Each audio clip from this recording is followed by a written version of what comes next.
नमस्कार। जातीय गणना के आंकड़े बिहार सरकार ने जारी कर दिए हैं। पूरे देश में बहस चल रही है कि 2024 के चुनावों में क्या वापस 90 के दशक की राजनीति लौटने वाली है। मैं इशारा कर रहा हूं कमंडल वर्सेस मंडल की। बीजेपी के पास अगर हिंदुत्व का कार्ड है तो क्या इंडिया ब्लॉक के पास क्या अब ये जाति का कार्ड आ गया है जिसके जरिए वो बीजेपी को घेरेगी। इसी मुद्दे पर आइए बात करते हैं प्रदीप गुप्ता साहब से। प्रदीप गुप्ता साहब फाउंडर हैं एक्सिस माई इंडिया नाम की कंपनी के। एक्सिस माई इंडिया चुनावों के पूर्व के सर्वेक्षण करती है और आपको बता दूं कि आज तक जितने सर्वे किए हैं एक्सिस माई इंडिया ने बड़े बड़े संस्थानों के लिए, उसमें से 90% से ज़्यादा रिजल्ट पॉजिटिव रहे। मतलब जो उन्होंने कहा है वैसे आंकड़े आए हैं। इसीलिए आज हमने एनडीटीवी इंडिया पर प्रदीप गुप्ता साहब को बुलाया है, उनसे समझते हैं इसका क्या मतलब है। प्रदीप जी, स्वागत है आपका बहुत थैंक बहुत। यू। मेरा पहला सवाल जो आपसे है कि आपने देखे होंगे बिहार सरकार ने अपने आंकड़े जारी कर दिए हैं जनगणना के, जिसमें मेरा सवाल भी यही है कि क्या देश में वापस जाति बनाम धर्म या मंडल बनाम कमंडल इस राजनीति का दौर वापस लौट रहा है? क्या हम 90 के दशक में जा रहे हैं? देखिए सुमित जी, अब 2024 लोकसभा इलेक्शन सामने है, 6 महीने की दूरी पर है। तो पक्ष और विपक्ष जो है, एक राजनीतिक अखाड़ा जो हम बोलते हैं, लोकसभा का चुनाव सबसे बड़ा चुनाव सामने है और राजनीतिक अखाड़ा तैयार है। और दोनों तरफों से पक्ष और विपक्ष अपने अपने दांव पेच आजमाइश शुरू कर चुके हैं। मैं आपको बस थोड़ा सा पीछे ले जाते हुए कहूंगा कि विपक्ष को कोई ना कोई हथियार चाहिए सरकार को घेरने के लिए, और कोई ना कोई मुद्दा चाहिए ताकि वो अपनी बात जनता तक पहुंचा सके। तो उन्होंने सबसे पहले महंगाई और बेरोजगारी के साथ अपनी बात को आगे लेके आना शुरू किया। उसका काउंटर जो है सरकार ने, आप देखेंगे कि 200 रुपए के सिलेंडर के दाम कर दिए, और आप हर सप्ताह 15 दिन के अंदर ये पाते हैं कि रोजगार मेले का आयोजन किया जाता है। उसके बाद यूनाइट हुए, उसके पहले यूनाइट हुए इंडिया गठबंधन बनाया गया। उन्होंने 22 पार्टियां आई, जब पटना में रैली हुई, पटना में सब लोग इंडिया गठबंधन के लोग, सारी पार्टियां शामिल हुई। उसके बाद 26 आई कर्नाटक में। तो उधर एनडीए उन्होंने फॉर्म करके ये बताया कि हमारे साथ 28 पार्टियों का गठबंधन है। तो ये दूसरी तरफ जी। से काउंटर और रिटर्न काउंटर हुआ। उसके बाद जो है आपने देखा कि 50% वोट शेयर जो कि महिलाओं का होता है भारत के अंदर, तो उसके बीजेपी या सरकार ने महिला आरक्षण का एक बहुत बड़ा विधेयक लाया और उसको पास कराया, जो इतने सालों से लंबित था 1996 से। तो 50%, और उसके समांतर जो है विपक्ष ये कोशिश कर रहा था नीतीश कुमार जी की अगुवाई में कि कुछ ना कुछ ऐसा मामला लेके आया जाए जिससे इतना बड़ा चंक, जिसको हम कहते हैं 50% से ज्यादा, यदि पूरे देश की बात कर लें तो ओबीसी समाज जो है वो 50% से ज्यादा इंडिया के अंदर है। तो किसी ना किसी तौर पे उनको अपनी ओर आकर्षित किया जाए ताकि बीजेपी और सरकार को काउंटर किया जा सके और जनता तक अपनी बात पहुंचाई जा सके ताकि जनता आकर्षित हो सके। तो उस संदर्भ में ये जो बिहार सरकार ने जातिगत जनगणना का सेंसस लाया है, इसको उसी मायने में देखा जाना चाहिए। क्योंकि देखिए, जहां तक रह गई बात आरक्षण से, इस जातिगत जनगणना के तहत दो चीजें, एक की योजनाओं, सरकारी योजनाओं में सुविधाएं, और एक आरक्षण, नौकरी में, पढ़ाई में, जॉब में आरक्षण दिया जा सके। यही दो एक कारण हो सकते हैं। जहां तक जाति की सवाल है, हमको, आपको और छोटे से छोटे नेता से लेके शीर्ष नेतृत्व तक हर पार्टी के सबको ये पता है कि किस विधानसभा में, किस लोकसभा में, और पूरे के पूरे प्रदेश और देश के अंदर कौन सी जाति कितनी मात्रा में व्याप्त है, ये सबको पता है। लेकिन ये जी। सब ऑफ द रिकॉर्ड। तो आप योजनाएं और अपने जो पॉलिटिकल पार्टी में प्रतिनिधित्व देने की बात है वो तो कर ही सकते हैं, लेकिन रह गई बात की सरकारी योजनाओं में सुविधा देने की, तो वो आप जातिगत आधार पे कैसे कर सकते हैं? वो उतना प्रैक्टिकल नहीं है जितना कि दिखता है। रह गई बात आरक्षण देने की, तो सुप्रीम कोर्ट की सीलिंग है कि 50% से ज्यादा आरक्षण दिया नहीं जा सकता। तो ये दोनों वजहों से ये जो जातिगत जनगणना हुई है, मेरे विचार से इसका प्रैक्टिकल लाभ जनता तक पहुंचना मुझे तो बहुत दूर की कौड़ी लगती है।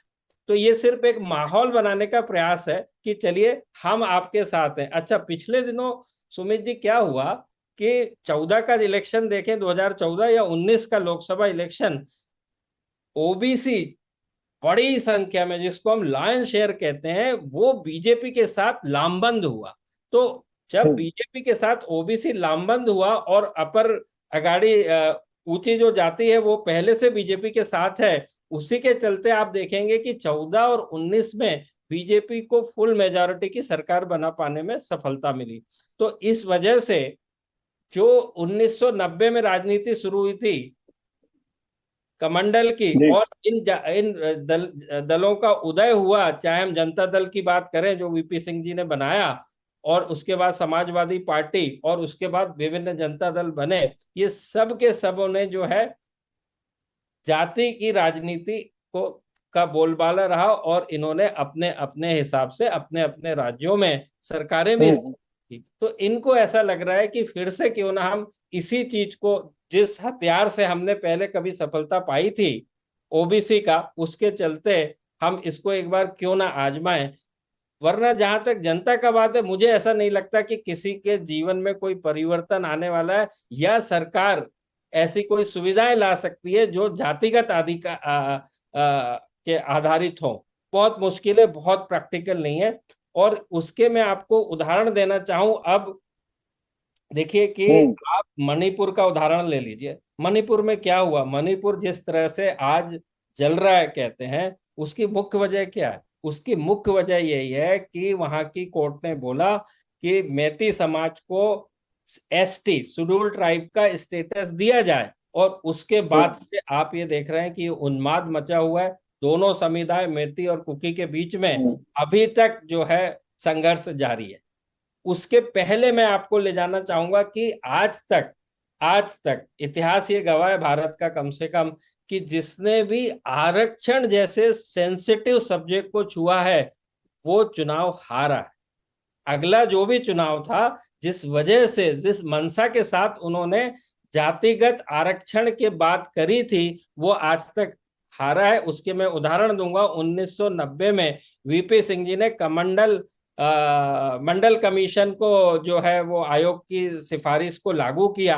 उसके बाद देखिए आपकी 1991 में चुनाव, पहले तो सरकार गिर गई वीपी सिंह की, उसके बाद 91 में चुनाव हुए और कांग्रेस ने जीत हासिल की। उसके बाद जनता दोबारा कभी नेशनल परिप्रेक्ष्य में नहीं आ पाया। उसके बाद आप रिसेंट पास्ट में देखें, वेस्ट बंगाल में जो एक मतुआ समाज है, जो वेस्ट बंगाल बांग्लादेश से वेस्ट बंगाल में विस्थापित हुए थे, उनको कुछ स्टेटस देने की कोशिश की बीजेपी ने। आपने देखा कि बीजेपी हारी चुनाव। उसके बाद आप आइए हिमाचल प्रदेश के अभी के चुनाव, रिसेंट पास्ट के चुनाव देखिए, पिछले साल ही हुए वो चुनाव 2022 में। वहां पर हेटी समाज को स्टेटस दिया गया आदिवासी का, वहां पर भी बीजेपी हारी।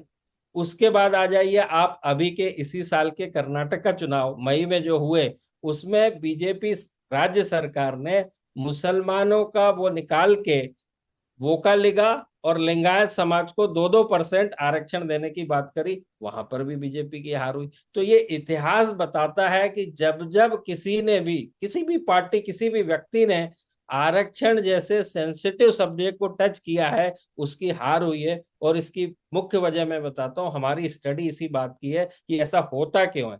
आपको एक मैं सिंपल एग्जांपल दूं कि आप अपने घर में या आप अपने ऑफिस में भी, दो भाई हैं, किसी एक भाई को माता पिता ने कोई सुविधा दे दी और दूसरे को नहीं दी, तो उसका मुंह बन जाता है। तो कहने का मतलब यह है कि जब भी आप किसी को भी आरक्षण देने की कोशिश करेंगे, क्योंकि परसेंटेज तो 100 ही है ना जी, वो किसी ना किसी का हक मार के उसका हक आप देने की कोशिश करेंगे। और जब भी किसी का भी, ह्यूमन काइंड ऐसा है, किसी का भी हक मारा जाएगा तो आपको मुंह की खानी पड़ेगी, क्योंकि आपको दे हक तो बहुत छोटा सा हिस्सा छोटे से समुदाय को दे रहे हैं, लेकिन उससे पूरा का पूरा जो बड़ा बैलेंस जो है वो विचलित हो जाता है। और उसके चलते अमूमन इतिहास ये बताया कि देखा गया है कि हार हुई है। तो अब मैं भविष्य की क्या बात करूं, मैं तो अभी की बात बता सकता हूं। अभी तक का तो ये ट्रैक रिकॉर्ड कहता है आरक्षण के सब संदर्भ में। एक चीज़ और आपसे मैं जानना चाहूँगा प्रदीप जी, और ये बात मैं इंडिया अलायंस के भीतर की बात करना चाहता हूँ, क्योंकि आप सब राज्यों में काम करती है आपकी एजेंसी। तो ज़रा समझाइए मुझे, नीतीश कुमार ने जो काम किया वो बड़े कभी काफ़ी लीगल अड़चने भी आई, लोग बाग सुप्रीम कोर्ट तक गए और जातीय जनगणना को वो मंजूरी लेकर उन्होंने आंकड़े को जारी भी कर दिया। अब क्या इंडिया अलायंस में आज आप ये मानेंगे या कहेंगे कि नीतीश कुमार सबसे कद्दावर नेता हो गए हैं? राहुल गांधी जो कि ओबीसी आरक्षण की बात करते हैं, सेंसस की बात करते हैं, उनसे आगे निकल गए हैं, या शरद पवार कहते हैं या अरविंद केजरीवाल कहते हैं, क्या ये दांव खेलकर इंडिया अलायंस के बीच में नीतीश कुमार सबसे बड़े नेता हैं? नीतीश कुमार जी की जहां तक बात करें, वो पिछले 18 साल से थोड़ा सा समय छोड़ दें जिसमें जीतन राम मांझी मुख्यमंत्री थे, तो कभी वो एनडीए के साथ, कभी पहले यूपीए के साथ मिलके जो है वो मुख्यमंत्री हैं। उस लिहाज से दूसरी बात यह है कि वो एक इकलौते नेता हैं इंडिया गठबंधन में जिनके ऊपर कम से कम पारिवारिक परिप्रेक्ष्य या पारिवारिक परिवार की राजनीति, परिवारवाद का आरोप उनके ऊपर नहीं लगता है। तो ये एक ऐसी वजह है। लेकिन पिछले पिछले आप 10 सालों में पाएंगे नीतीश कुमार का नेशनल परिप्रेक्ष्य में छोड़ दीजिए, आप बिहार के अंदर ही ग्राफ इतना गिरता चला गया कि एनडीए बीजेपी गठबंधन के साथ बराबर की सीटें लड़ने के बावजूद इसके उनको वो तीसरे नंबर की पार्टी बने, वो भी डिस्टेंस 3। आप ये देखिए कि पहले नंबर 75 सीट आरजेडी, दूसरे नंबर बीजेपी 74 सीट, और तीसरे नंबर 43 के ऊपर नीतीश कुमार की पार्टी। तो उनका लगातार ग्राफ गिरता जा रहा है, और उसकी बड़ी वजह यह है कि उनके ऊपर दल बदलू का आरोप बड़े शिद्दत के साथ अब चिपक गया है।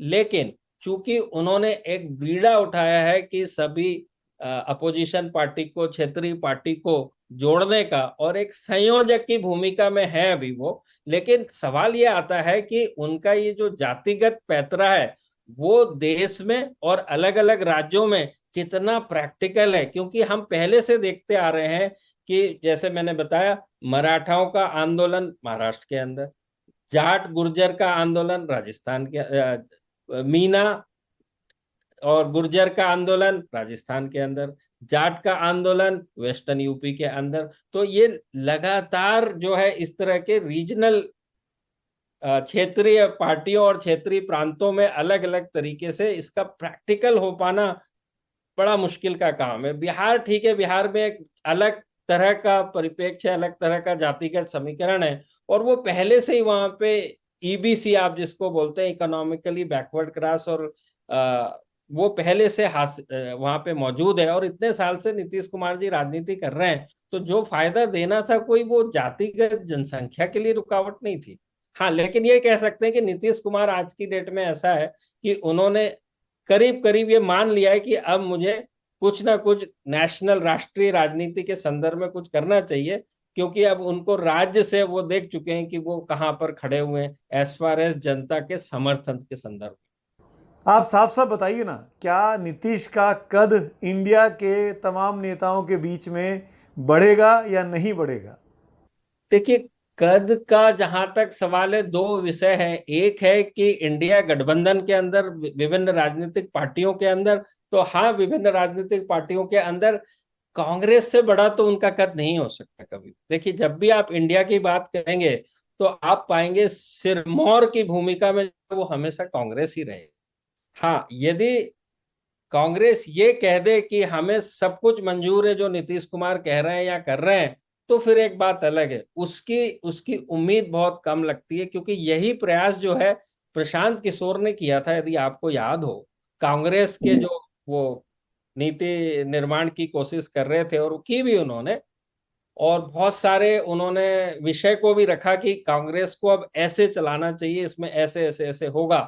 तो कांग्रेस पार्टी का ये रिकॉर्ड है कि वो इतनी पुरानी पार्टी है कि वो किसी भी एक्सटर्नल व्यक्ति को इतनी आसानी से एक्सेप्ट नहीं करते हैं।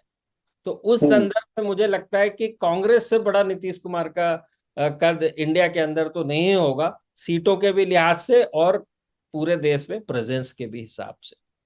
भारतीय जनता पार्टी ने अभी तक इस सेंसस के बारे में उनकी सेंट्रल लीडरशिप ने कोई क्लियर स्टैंड नहीं लिया। उन्होंने कहा कि हम पढ़कर बताएंगे, हमारी प्रतिक्रिया का इंतज़ार कीजिए। लोकल यूनिट, बिहार की यूनिट ज़रूर उसके नेता बयानबाजी कर रहे हैं, अपने अपने तरह के बयान दे रहे हैं, लेकिन सेंट्रल लीडरशिप ने अभी तक कास्ट सेंसस को लेकर कोई भी अपने पत्ते नहीं खोले हैं। जबकि एनडीए के भीतर की पार्टियां, मांझी हो गए, पासवान हो गए, ये तमाम लोग सपोर्ट कर रहे हैं। ये लोग कह रहे हैं कि कास्ट सेंसस होनी चाहिए, और कुछ लोगों ने तो आगे बढ़ के यहाँ तक कह दिया कि नीतीश कुमार, आपने जो आंकड़े जारी किए उसके आधार पर अब आप सुविधाएं भी दीजिए लोगों को। मेरा सवाल आपसे ये है कि क्या बीजेपी, पहली बात तो ये कि बीजेपी चुप क्यों है, आपको क्या लगता है? और दूसरा कि क्या बीजेपी राहुल गांधी की जो मांग रही है, इंडिया अलायंस की जो मांग रही है कि जातिगत जनगणना करानी चाहिए, क्या बीजेपी इस बात को मानेगी? देखिए, जहां तक बीजेपी का सवाल है, फर्स्ट एंड फॉरमोस्ट कि वो नेशनल सरकार के अंदर है और बहुत बड़े हिस्से और बहुत राज्यों में उनकी सरकार है। तो जातिगत जनगणना कराने के साथ ही है कि आप जो भी जाति है, सभी जातियों की एक उम्मीद को उजागर कर देते हैं। हर जाति को ऐसा लगता है कि मेरा प्रतिनिधित्व होना चाहिए, और अब मेरा क्या। तो सरकार में आज बीजेपी है और कल कोई भी रहे, तो उसके सामने एक बड़ी, जैसे मैंने कहा, घर के सामने एक मुखिया की बड़ी मुश्किल हो जाती है कि कुछ चीजें ऐसी होती हैं कि अब माँ को कैसे बांट लोगे आप सब में। आप समझ रहे हैं मेरी बात? तो इतनी सारी जातियां, सबका अपना अपना अनुपात, आप जातियों के आधार पर सरकारी सुविधाओं का आवंटन कैसे कर पाएंगे? ये कोई प्रैक्टिकल है ही नहीं। इसी के चलते मुझे जो लगता है, मेरी अपनी जो समझ है, सरकार में जो भी होगा, इसीलिए वो इस, बोलते हैं ना, मधुमक्खी के छत्ते को छेड़ने जैसी वाली बात है कि जैसे ही जातिगत जनगणना पटल पे रख दी जाएगी, ऑफिशियल हो जाए, तो हर हर व्यक्ति, हर समाज, हर समुदाय की अपनी इच्छाएं, अभिलाषाएं और आशाएं हो जाएंगी सरकार से कि अब हमको क्या मिलने वाला है। आपने कितनी बार सुना है कि जैन समाज माइनॉरिटी में है, तो जैन जैसे समाज, जो कि प्रबुद्ध समाज है, जो कि संपन्न समाज है, वो भी कोशिश करते हैं, भाई हमारा क्या। आप समझ सकते हैं इस बात को, हमारा क्या। तो कहने का मतलब ये, इसी के चलते बीजेपी हो या कोई भी हो, इस मामले से हमेशा बचते रहे। और बीजेपी ने इसीलिए एक लाइन ली हुई है, सबका साथ सबका विकास, कि भाई जो रोड है, बिजली है, पानी है, स्वास्थ्य है, शिक्षा है, पीडीएस है, राशन की व्यवस्था प्रणाली है, किसानों से संबंधित सुविधाएं हैं, व्यवस्थाएं हैं, ये सबके लिए समान है। और विच इज दी केस, आप इसको बांट के नहीं देख सकते जातिगत आधार पे, वरना सरकार चलाना प्रैक्टिकली नहीं होगा, संभव ही नहीं होगा। ये मेरी समझ। आपने भी देखा होगा, इंडिया अलायंस की जो लास्ट मीटिंग हुई थी उसके बाद ये कहा गया, ये खबरें आई सूत्रों के हवाले से, कि कास्ट सेंसस को जो कि अपने एजेंडे में शामिल करना चाहती तमाम पार्टियां, उसमें भीतर ममता बनर्जी, टीएमसी ने इसका विरोध किया और वो खुश नहीं थी। वो इनफैक्ट बॉम्बे से चली भी गई बगैर किसी से बात किए, जहाँ पे ये मुंबई में जहाँ ये मीटिंग हुई थी। मेरा सवाल आपसे ये कि क्या आपको लगता है कि इस मामले को लेकर कोई दिक्कत आएगी इंडिया अलायंस में? क्या इंडिया अलायंस में आपस में तनाव भी पैदा हो सकता है, क्योंकि नीतीश चाहते हैं कि हो, राहुल चाहते हैं कि हो, ममता चाहते हैं कि ना हो? क्या होगा? देखिए, बिल्कुल सही सवाल पूछा आपने, और जो मैंने इसके पहले डिस्कशन किया, ये उसी का एक्सटेंशन है कि ममता बनर्जी आज सरकार में है और अलग अलग प्रांतों में अलग अलग क्षेत्रीय पार्टियों की और भी सरकारें हैं। तो आप ये देखिए, बंगाल की बात कर लें, आपने बंगाल की बात पूछी है, तो वहां पर करीब 27% मुसलमान, और उसके बाद का जो एक 10% आप ऊंची जाति का छोड़ दीजिए, तो 37%, कहने का मतलब वहां भी बहुत बड़ी संख्या में ओबीसीज हैं। और ओबीसीज को, मैं कह रहा हूं, बंगाल की बात कर लें तो 10 की जगह 15% भी अपर कास्ट हो सकता है। तो 15 और 27, यदि ये 43% को छोड़ दें तो 57% के करीब ओबीसी समाज होगा, जो कि अपने आप में बहुत बड़ा समाज है। तो उनके वोट मिले बिना किसी भी पार्टी की जीत हो पाना तो असंभव है। और उनमें जब मैंने जैसे बताया कि ये ओबीसी कोई एक जाति नहीं है, वो विभिन्न उपजातियों का एक समूह है, जिसको कि हम अदर बैकवर्ड क्लास कहते हैं। तो उनके अंदर इतनी सारी जातियां हैं और हर का अनुपात हर जगह पर अलग अलग होगा। तो मैंने जैसे बताया कि ये प्रैक्टिकल गवर्नेंस की प्रॉब्लम है। जो भी सर्वे सर्वा होगा सरकार में, जैसे अब आपको मैं आंसर उसी से दे देता हूं। कल से मैं देख रहा हूं विभिन्न चैनलों पे जनता दल के और उनके साथियों के, आरजेडी के, उन्होंने खूब थम्स अप तो लिया, खूब विक्ट्री की तरह वो उसको सेलिब्रेट कर रहे हैं। लेकिन वो अभी तक पिछले 24 घंटों में अभी तक मैंने किसी एक भी नेता, और बड़े बड़े नेताओं की बात कर रहा हूँ जनता दल के, कोई एक जने ने एक भी तरीके से ये बता नहीं पाया कि इससे भाई आप आम जनता को या सरकारी व्यवस्थाओं या सुविधाओं में कैसे फायदा पहुंचाओगे, बता दीजिए। उनके पास खुद के पास ये आंसर नहीं है। तो उसको यही माना जाए भाई कि जैसे हम कहते हैं ना, वो भूत आया भूत आया, भूत किसने देखा है? कभी किसी ने देखा है भूत को? तो बस वो एक हम्म। भूत आया, तो भूत से तो हर आदमी डरता है। तो हम्म। उस लिहाज से ये माहौल बनाने का एक प्रयास है। लेकिन सरकारी प्रैक्टिकल और व्यवहारिक तौर पे ये यानी ज्यादा होल्ड नहीं करेगा, ज्यादा आगे नहीं जा पाएगा, मुझे ऐसा लगता है।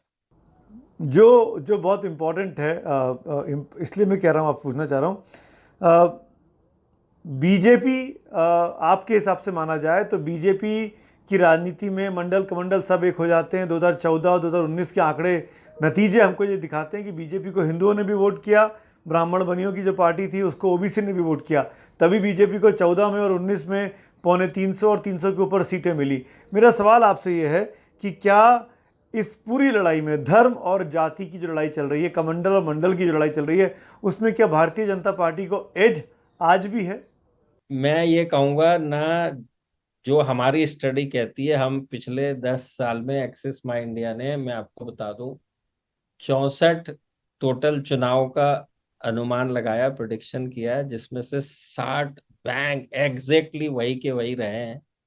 4 बार हम्म। जब हम इधर उधर, हमारी स्टडी ये कहती है, जो 100 वोट जो पड़ते हैं, पिछले लोकसभा में 67% वोट पड़े हिंदुस्तान के अंदर, उस 67 का 80% जो है ना, वो रूरल और पुअर को बिलोंग करता है। देखिए 70% तो रूरल है इंडिया में, यानी कि 6 लाख गांव, और 30% शहरी है, अर्बन है, जो कि 6,500 सिटीज एंड टाउन, 6,500 रिप्रेजेंट और कंट्रीब्यूट 30%। तो उसमें से जो वोट पड़े, 80% लोगों का जीवन जो है सरकार के ऊपर निर्भर है। उनका जीवन, हम्म। रोजमर्रा का जीवन सरकार के ऊपर निर्भर है। तो वो जब सरकार को चुनते हैं तो बड़े सोच समझ के साथ चुनते हैं, बड़ी समझदारी से चुनते हैं, और उसमें इस जाति धर्म का कोई लेना देना नहीं है। धर्म का तो बिल्कुल ही लेना देना नहीं है। हम मीडिया में या कहीं पर भी कितनी बात कर लें, ये बात करने के लिए बहुत अच्छा लगता है, लेकिन पहले तो हमारा जीवन जो है ना, रोजमर्रा की व्यवस्थाएं और वो हो जाए, तो उसके बाद कोई धर्म की बात करे। हाँ, जाति का इतना जरूर फर्क पड़ता है कि यदि कोई हमारे जाति के बीच का आदमी यदि चुनाव में खड़ा है या सामने है, क्योंकि जाति का मतलब क्या है कि वो हमारे संस्कृति को, हमारे आचार व्यवहार विचार, जरूरतों को, आकांक्षाओं को वो ज्यादा बेहतर तरीके से समझते हैं। तो जो हमारे में खड़ा है, तो क्यों ना हम उसको वोट कर दें। तो इससे हम्म। अलावा कुछ भी नहीं है।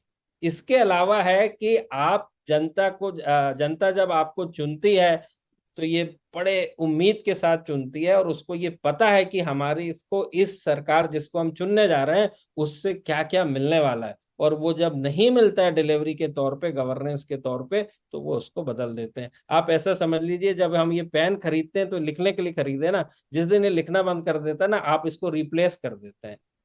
हार्ड शब्द में कहें तो डस्टबिन में डाल देते हैं। हम्म। तो ऐसे ही ह्यूमन काइंड, आम मानस ऐसे ही काम करता है। ऐसे ही आम जानस भी, आम लोग भी अपना निर्णय लेते हैं। तो इन सब चीजों से कुछ नहीं होता। ये बात करने के लिए बहुत अच्छी बात है, बट व्यवहारिक जीवन में इसके बहुत ही लिमिटेड मायने हैं, 5 से 10%, बस, इससे ज्यादा कुछ मतलब नहीं। बहुत बहुत धन्यवाद प्रदीप जी, खुलकर एनडीटीवी इंडिया से बात करने के लिए, क्योंकि आपकी संस्था सर्वे करती है, ज़मीन पे काम करती है, और आप जब इस तरह के आंकड़े बताते हैं, इस तरह के तर्कों, अपने बातों में तर्कों को शामिल करते हैं, तो जाहिर तौर पर जनता को ज़रूर इससे फ़ायदा होगा। बहुत से सवालों के जवाब मिले होंगे हमारी इस बातचीत से। शुक्रिया। Thank you.